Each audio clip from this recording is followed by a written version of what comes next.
Menina Encarnação, fala-me de si, diga-me mais ou menos quando é que nasceu, em que circunstâncias, de onde é que veio o seu nome? Olha, o meu nome é Encarnação, veio de uma avó. Minha avó era Encarnação, queriam-me pôr Encarnação, puseram-me Encarnação. Nasci há 64 anos, num bairro de Lata. E vivi lá até aos 33 anos. Éramos uma família muito pobre, éramos 6 irmãos e o meu pai tinha bastantes problemas com álcool e o meu pai tudo quanto ganhava gastava, tínhamos uma vida muito difícil. Aos 9 anos fui trabalhar, eu com 9 e a minha irmã com 10. Fomos trabalhar numa alfeitaria. Depois, minha mãe tinha-me tirado da escola, entretanto foi obrigada, que naquele tempo já se tinha que ter a 4ª classe, foi obrigada a voltar-me para a escola. Contou a história toda à professora, a professora ficou com muita pena e disse, olha, se não valer a pena cá andar, elas não vão fazer nada, mas se elas tiverem aptidão, elas não ficam sem a 4ª classe. Eu tirei a 4ª classe, a minha irmã tirou à noite, que não tinha. Então, eu ia trabalhar meio-dia, de manhã ia para a escola e tarde ia trabalhar. Entretanto, aos 13 anos aconteceu na família uma situação grave. Eu fui para a casa da minha avó. Fiquei grávida aos 14. Casei com 14, casei-me, os pais assinaram, eu casei. Tive o meu filho com 15. Tenho 49 anos, o meu filho mais velho. Tive o meu filho com 15, uma vida muito difícil. O pai deles também tinha problemas com álcool, gastava tudo, não queria trabalhar. Até tinha uma profissão bonita, que ele era eletricista da construção civil. E quando tinha pescados trabalhava e dava-lhe para a bebida, enquanto tivesse bebida, tudo bem. Quando acabasse o dinheiro, então, ou tirava-me, ou decidia ir trabalhar novamente para outra etapa. Pronto, assim fui criando os meus filhos, deitei-me muita vez na minha cama, sem saber o que é que lhes havia de dar no dia a seguir de comer. Muita vez, muita vez. Entretanto, a 25 de Abril as alfeitarias acabaram, não é? Eu tive que ir trabalhar para a limpeza. Fui para uma empresa com 17 anos, trabalhei lá 40 anos. Foi até vir para a reforma. Entretanto, pronto, tive outro filho aos 23, já aos 24. Já o mais velho tinha 9, sempre com muitas dificuldades, mas o tempo pronto, foi passando. Fui vítima de violência doméstica, ele tirava-me tudo o quanto eu tinha para dar de comer aos filhos, ele não se importava que os filhos ficassem sem comer, era preciso ver para ele. E pronto, o meu filho mais velho estudou conforme eu pude. Eu trabalhava das 11 da manhã à meia-noite. E quando foi do tempo da Expo, 18 meses eu fiz a pré, a pós e durante a Expo. Durante 18 meses eu trabalhava das 8 da manhã à meia-noite para criar os meus filhos. É verdade. Entretanto, o tempo foi passando, o meu filho mais velho estudou até aos 18, depois alistou-se, foi para a Marinha, ainda hoje está na Marinha. O mais novo começou em seguranças de discotecas, em não sei o quê. Entretanto começou a dar aulas de Muay Thai, hoje tem um ginásio de Muay Thai. A minha mãe acolheu um irmão que criou-o como um filho, que a minha avó meteu na rua com 14 anos, deu-lhe 5 contos e disse, olha, vai para Lisboa, faz-te a vida. E ele veio ver com a minha mãe e com 15 anos meteu a primeira seringa no braço. Pronto, o gajo agarrou-se à droga muito novo, pai com 9 anos. A minha mãe quis sair do bairro porque achava que isso era problema de bairro. Mudei para o Seixal.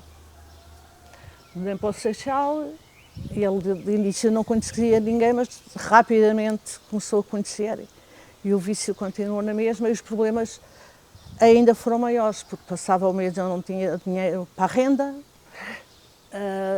não tinha dinheiro para comer, as rendas acumulavam e tudo mais. O que me safou realmente ali naquela altura foi mesmo o tempo da Expo, em 98. Depois, quando eu tinha 13 anos, ele apanhou HIV. Na altura não havia ninguém com HIV, né?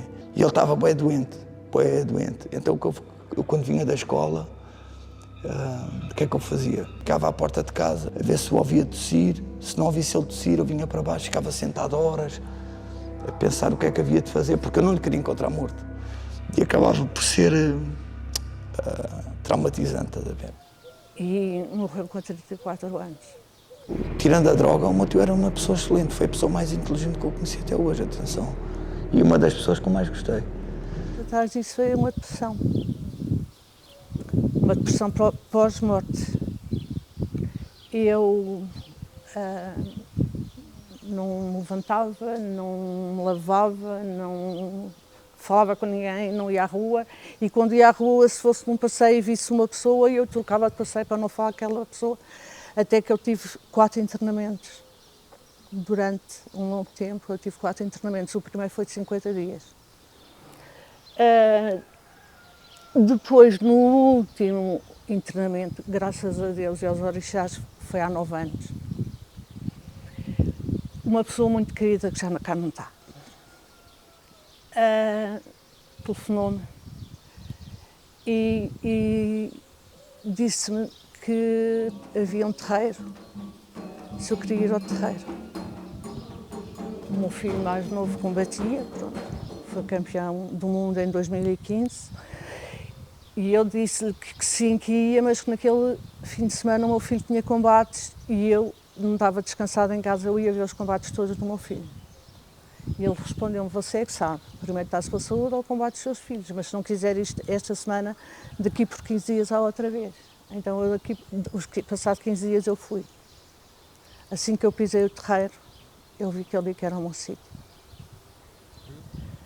Eu vi que era ali que eu ia buscar forças para recarregar as minhas baterias. Então, eu fui passado 15 dias, esses 15 dias. Depois, nos 15 dias seguintes, já fiz logo o que se tem a fazer para a iniciação. E eu comecei a melhorar a olhos vistos. Foi no terreiro, foi na família de santo,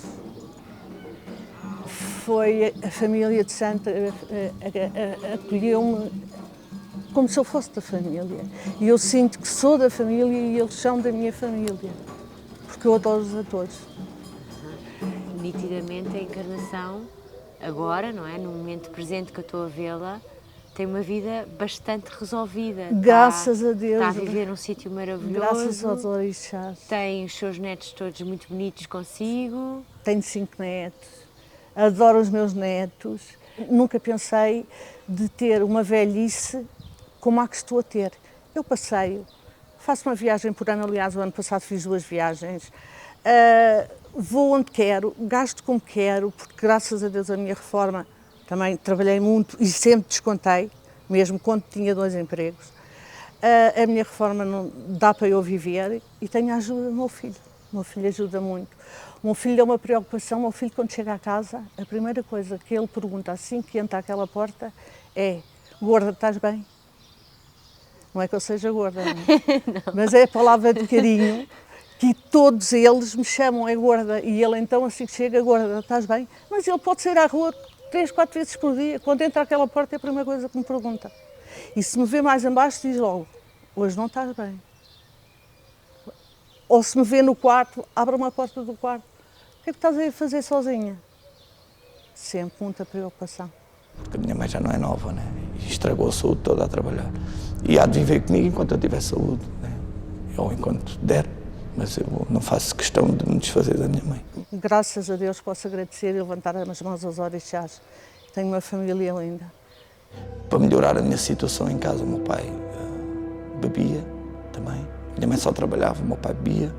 Acabou por agredir a minha mãe quando começou a ser constante. Eu acabei por intervir também fisicamente contra o meu pai. E eu esperei que os meus filhos crescessem. Quando o meu filho mais novo tinha 18 anos, eu disse: basta, não pode ser mais. mas foi um bocadinho assim difícil, porque foi num litigioso, ele teve 3 anos a viver lá em casa sem estarmos a dormir nem nada, e depois divorciámos, ele foi à vida dele. Hoje falamos bem, encontramos-nos no Natal, juntamos-nos, falamos bem, e pronto, foi uma fase da minha vida que acabou. Hoje em dia tenho uma boa relação com o meu pai. O meu pai é um ótimo avô e para mim o facto de ele ser bom avô compensa toda a ausência que eu tive de um pai. Mas é muito interessante porque, no fundo, a Encarnação conseguiu criar 2 rapazes muito longe da imagem do pai, não é? Ou seja, quebrou um padrão. O seu pai tinha um problema com o álcool, o seu marido também, mas os seus filhos não têm nada a ver. Eu digo, os meus filhos criaram-se sozinhos. A minha mãe praticamente não me criou. A minha mãe ia trabalhar de manhã e vinha ao fim do dia. O meu pai idem. E eu criava-me. A minha mãe sempre diz, os meus filhos criaram-se. Eles são o que são e tenho muito orgulho, mas foi sozinhos, criaram-se sozinhos. E o mais velho, por exemplo, viveu no bairro de Lata até aos 18 anos. A ver o tio, a terem... Mas eu acho que também foi o ver que os despertou para a realidade, talvez. Eu acho que sim. E eu acho que eles, ao verem aquilo, devem ter pensado, não é isto que eu quero para a minha vida. Pronto, o meu filho faz desporto, deixou já de combater porque já tem 40 anos, tem o ginásio dele, pratica, dá aulas, nem fuma, nem nada. Pronto. E o seu pai? O meu pai morreu. O meu pai já morreu há uns 20 e qualquer coisa anos. Deixou saudades ou não? Nenhumas. Não me deixou saudades nenhumas, porque me perdoem, mas temos que ser realistas e temos que dar valor a quem o merece. A sua mãe ainda está viva? Minha mãe também já morreu faz 7 anos, em dezembro. Fez 6 agora em dezembro passado. Também foi mãe, mas não foi. Pois. E os restantes seus irmãos ainda estão vivos? Não. Tenho a minha irmã mais velha, nós somos só 2 raparigas, 4 rapazes. Eu sou a segunda. A minha irmã mais velha morreu com 63 anos, com um cancro no pâncreas. Faz agora em julho 2 anos. Tinha 63. E tem uma boa relação com os restantes irmãos? Muito boa, muito boa. Nunca nos zangámos, nunca me chateei com os meus irmãos, nada. Nunca tivemos um desentendimento.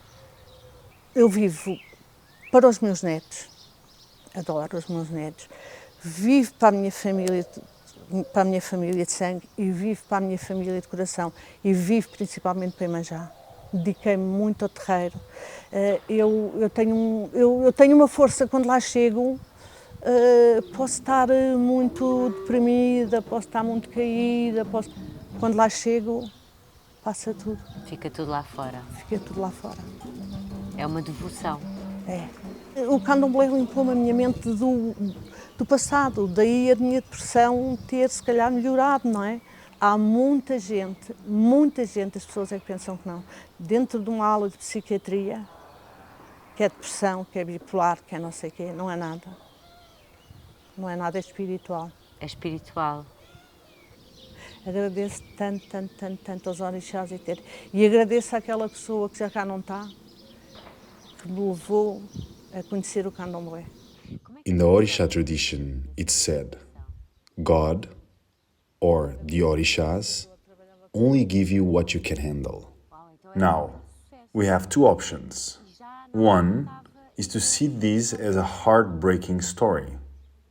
2 is to see a beautiful story of separation through the bitterness of life and finding one of the biggest cases of true faith. In a spiritual perspective, we receive a lot from our ancestors, the good things and the worst things. Encarnação, with all her strength, changes the destiny of her family. Her sons, instead of judging the religion that their mother chose, saw the results and the faith that it offered. And how many times do we judge and criticize instead of looking deeper into what's really important in any method? In yoga, candomblé, or any spiritual tradition, participating is very different than living it. Some things you cannot explain. You have to experience to see, because spirit is not conceptual, but experiential. Therefore, I ask you, do you have a method? Do you respect others' methods? And if something dramatic would happen to you, would you find faith or disbelief? I wait till the morning comes. I close my eyes, I feel it coming.